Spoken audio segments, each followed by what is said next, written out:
අපේක්ෂිත ජල සහන ගම්නැද්ද රට නගන ජල පවුල.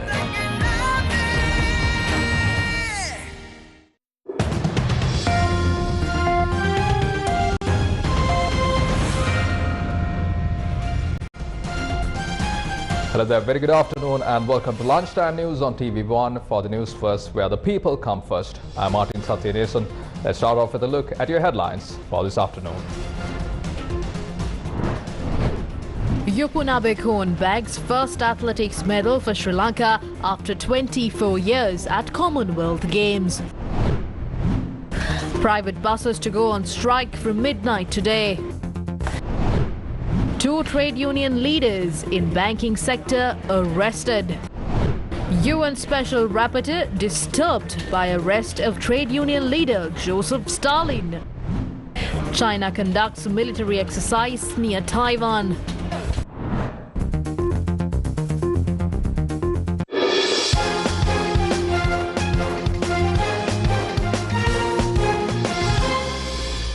Exciting news for Sri Lankans. Sri Lanka's Yupun Abekon entered the Commonwealth Games history books as the first Asian to win a medal in the 100 meters men's event. The Sri Lanka Sprint King said entering the finals of the 100 meters event went according to his plans. Event at the Commonwealth Games 2022 took place at 2 a.m. local time at the Alexander Stadium in Birmingham. Yupunabekon was the only Asian to take part in the event, while the winner of the event in the previous edition of the Commonwealth Games, South African Akani Simbani and Kenyan Fernando Omanyal, also featured in the finals. The event was held in front of over 30,000 people. Fourth in his semi-final, 10.20 again, just behind the... Kenya's Ferdinand Omanyal clinched the gold with a timing of 10.02 seconds. Yupun finished third, 0.1 seconds behind the silver medalists. The win also marks Sri Lanka's first medal in athletics in 24 years at the Commonwealth Games.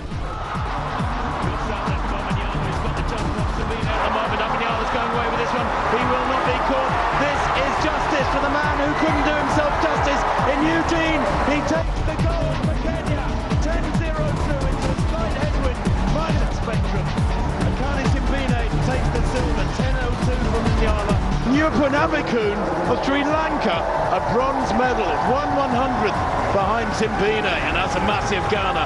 The unlucky fourth place again, just a little bit reflective rather than relieved with that silver. Amazing bronze for Yupunabekon. The history just keeps on coming for the Sri Lankan. Their first athlete under 10 seconds and their first. He ran in the middle of September last year and there was never any doubt about it. He led.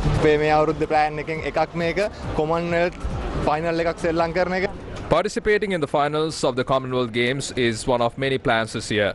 I won this event before even I took part, because that was our target. I ran without any pressure. My coach said that I can finish among the top 3.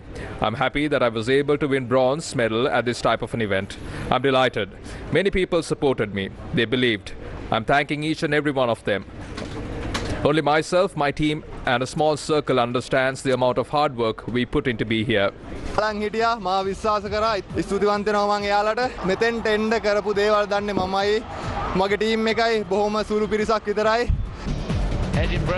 Palita Bandara won silver at the F42-44 category para discus throwing event with a distance of 44.2 meters. 100 meters. It is a better throw. Oh, there they are, having a great embrace. Good work by the camera crew. The 2 Sri Lankan. He also enters the record books as the first medal won by a Sri Lankan athlete in a Commonwealth Para Games. Palita Bandara, who took part in the Para Discus Throw event at the Birmingham Stadium, also conveyed his wishes on the field to Yupun.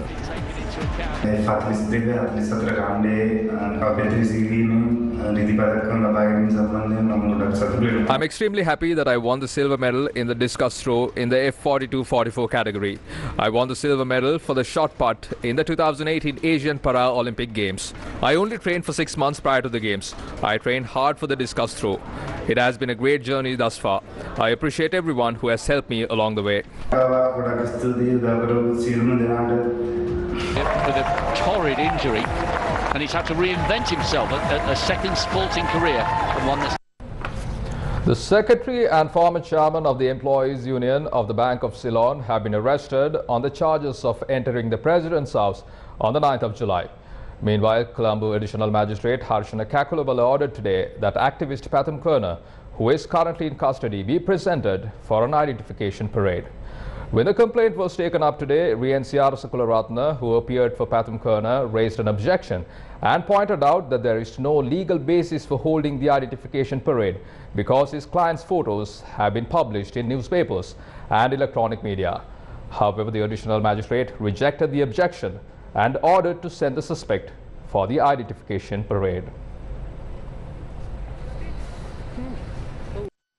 The UN Special Rapporteur on Human Rights Defenders, Mary Lawler, says she is disturbed by news of the arrest of trade union leader Joseph Stalin. In a tweet, she said the work of prominent human rights defenders like Joseph Stalin has been more important than ever in recent weeks and must be supported, not punished. A protest was held in Colombo Fort earlier today under the theme, "Let's oppose the government that suppresses the people."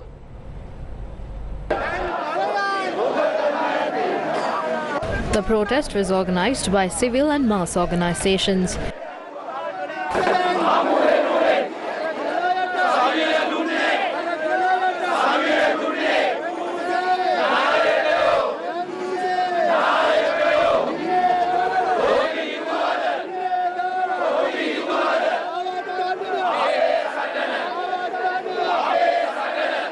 Trade unions as well as civil activists were present at the protest.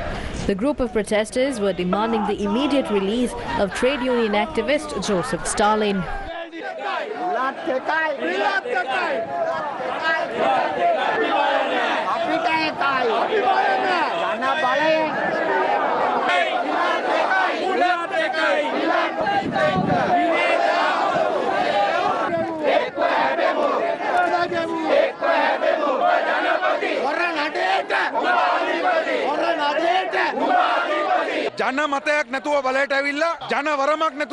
Ranil Wickremesinghe is suppressing citizens around the island after coming into power without a people's mandate. He is using a position not given by the people to remain in power for 2 more years. That is his only objective here. The Aragalaya is about to explode into an abyss. Don't play games with the people's mandate. We are warning him, the Aragalaya will rise again.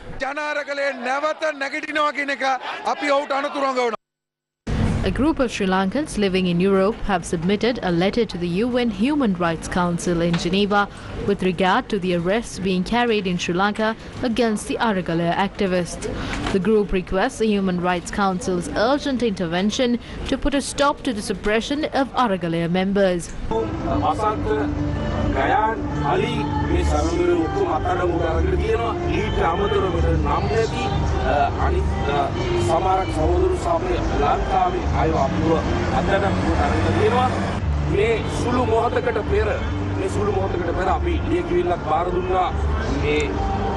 ජිනීවාවල මානව හිමිකම් මධ්‍යස්ථානයේ ඇතුලේ කාර්යයක් අපි බාර දුන්නා. ඒ වෙලාවේදී අපිට ඒගොල්ලෝ පොරොන්දු වුණා ඊළඟ රැස්වීම වාරයකදී අපිට මේ සම්බන්ධව කතා කිරීම සඳහා අපිට නැවතත් කතා කරන්න කියලා ඒක අපිට ලැබිච්ච ලොකු ජයග්‍රහණයක් කියලා අපි හිතනවා. නමුත් වාසනාවන්තට ක්‍රියාත්මකව පවත්වන මේ මානව හිමිකම් කොමිසමේ ලංකාව සම්බන්ධව කතා කරද්දී අපිට ජනතාවගේ 50,000ක අත්සන් සහිතව මේ වෙද්දී ඒක රාශී කරගෙන යන මේ ප්‍රෙස්සම ලබා දෙන්න අවස්ථාව දීලා තියෙනවා. A candlelight protest was held at the Goldface protest site last night as an expression of displeasure over the actions taken by the government to suppress peaceful protests.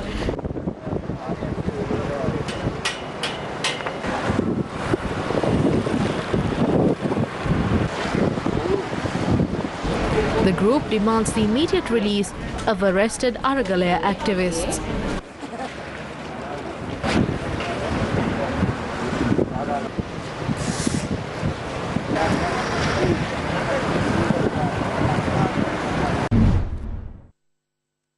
The term of the Commission of Inquiry to investigate and report on all loss of life and property, including the arson, robbery and murder, has been revised according to a gazette. The Commission previously probed into the incidents which took place from the 31st of March to the 15th of May.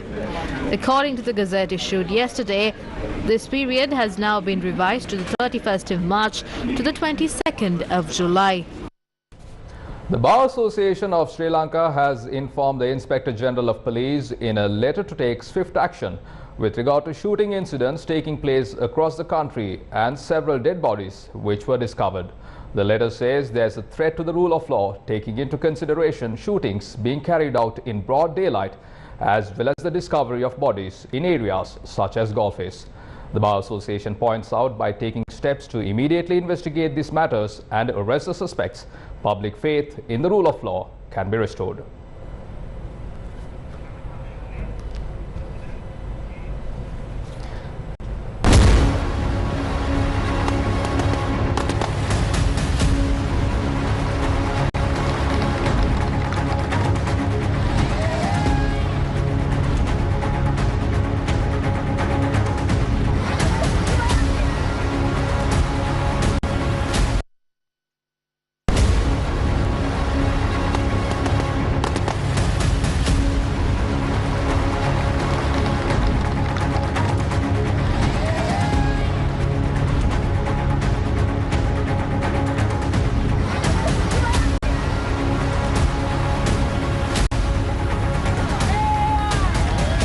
Gammadda.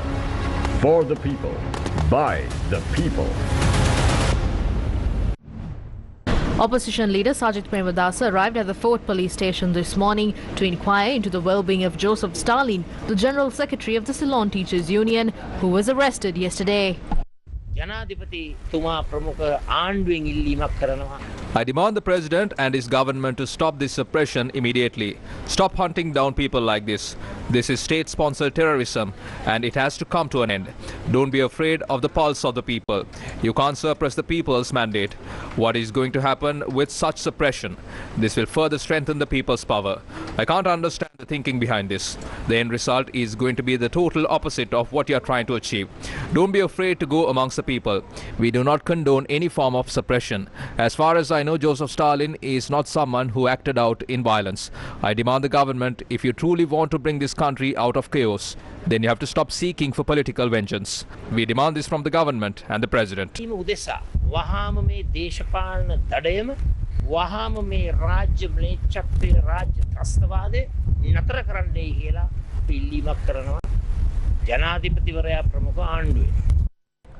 Queen Elizabeth II has conveyed her congratulations to the newly appointed President of Sri Lanka, Ranil Wickremesinghe.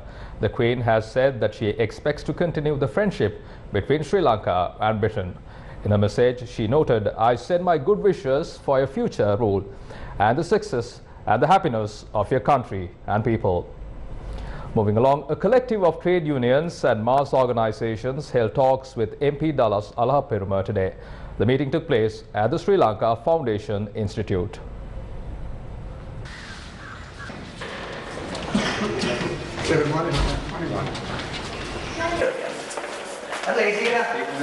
Gotabaya මහත්තයා ජනාධිපති කාලේ මහින්ද මහත්මයා අගමැති කාලේ කියනවා හදිසි නීති පාවිච්චි කරොත් When the state of emergency was declared during President Gotabая's time, he was asked to resign.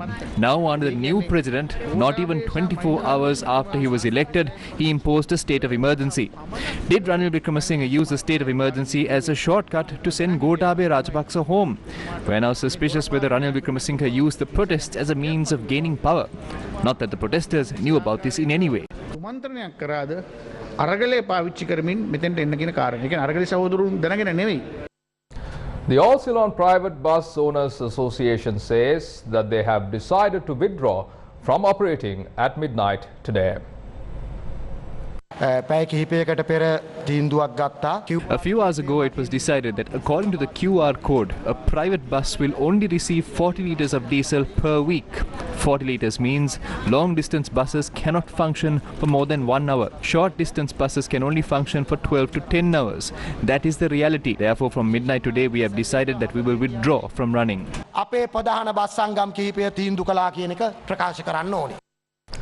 The National Transport Commission says that bus fares will be reduced from midnight today. Director General Dr. Nilan Miranda says that bus fares will be reduced in order to give passengers the benefit of the recent reduction in the price of a litre of diesel by 10 rupees. He also said that the percentage of the reduced bus fares will be announced today. Moving along, people experiencing difficulties with their QR codes, also known as a National Fuel Pass, have been given the opportunity to obtain a fresh QR code. The Ministry of Power and Energy says the public will be allowed to delete their current National Fuel Pass account and create a new account via the website www.fuelpass.gov.lk. However, this facility will only be available from Monday the 8th of August. Meanwhile, the provision of fuel via the QR system took place today as well.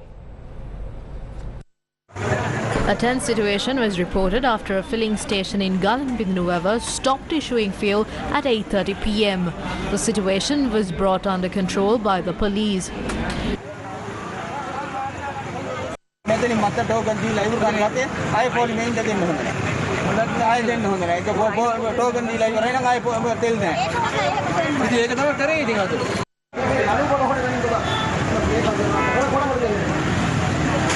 Fuel is being issued at the Sipetco filling station located along the Kandy-Peradeniya main road. Although the filling station receives stocks daily, long queues are seen due to the delay in receiving the fuel stocks.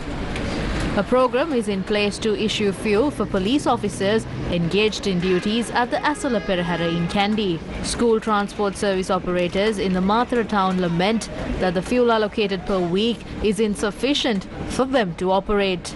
Meanwhile, the Ministry of Power and Energy stressed that strict action will be taken against those using false QR codes to obtain fuel. The ministry says that it had received reports of people using fake codes to obtain fuel. The ministry, together with the Information and Communications Technology Agency of Sri Lanka, is working on implementing a program to trace such activities. 5,274,730 vehicles are registered under the National Fuel Pass system. Private buses in several areas in the country have refrained from operating due to the fuel shortage. The chairman of the Sri Lanka Private Bus Owners Association, Gamuru Vijayaratna, said employees attached to buses operating in Mathura, Hambantota, Gampaha and several areas refrain from engaging in their duties. He claims that a favourable response has not been received from the authorities when informed about the problem. In the meantime, the public experienced severe inconveniences due to the strike by the private bus workers in Mathura. The 29th day of the second phase of the Divi Savya program, which gives a helping hand to the people living in the midst of poverty, is being implemented today, focusing on the Kilinochchi district. The project is supported by the LOSC Holdings. Dry rations were distributed to 300 families at the Karachi Regional Secretariat. Dry rations are being distributed at several places in Kilinochchi district throughout the day. Under the Divi Savya program, families facing severe economic difficulties are identified and essential materials are distributed to them.